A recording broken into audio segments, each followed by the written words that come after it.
Now, every Tuesday, Jason is tackling a topic that is driving you crazy. So, Jason, today it's a viewer who wants to know about the progress on a road widening project. Yeah, and it's been going on and on and on. And this is part 2 of a 2-part program, and that's why it seems like it's taking so long. So it was Joel from Welby who writes to me saying, what's driving you crazy? The stretch of York from 78th all the way to 88th, this little stretch of widening has taken so many years. Pave the other side, and let's get it open already. This construction is driving me nuts.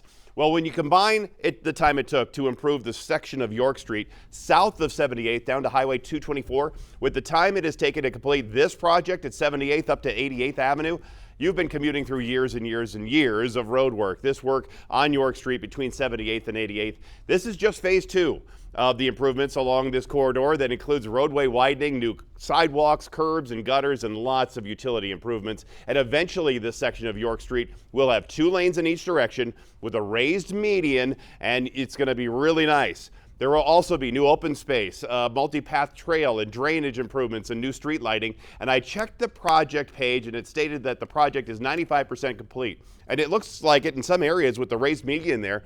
But when I drove it last Thursday, it didn't seem like it. So when I asked the Director of Public Works for Adams County about the project, he told me while it may not look complete at first glance, the 95% figure is accurate, as much of the work, like water, sewer, stormwater, underground utility relocations, it's all below the surface and not immediately visible. They told me that one particular complex part of this project has been burying the overhead power lines, and once that is complete, they say the surface improvements will be next.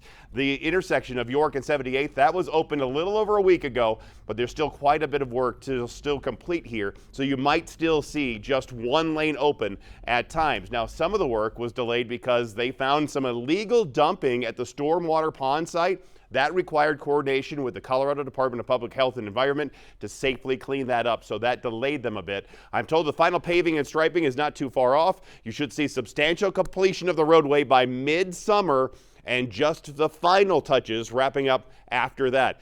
More details, as always, right here on Denver7.com. You go to the top of the page of Denver 7 Traffic. And don't forget your QR code. Oh, yeah, right, of course. Yes. Because if you have a question, you could just scan the QR code right there, and boom, you'll get a hold of all the driving you crazy stories, or me if you so choose. Oh, fantastic. Home And stretch. There we are so homes there.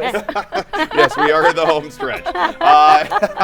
And right now we do have a pretty busy drive. This is York Street at I-270. And if you just take York Street to the right a little bit, you'll go up through that project. Right now, that heavy stop and go traffic, Lisa, into some of that sunshine across Commerce City.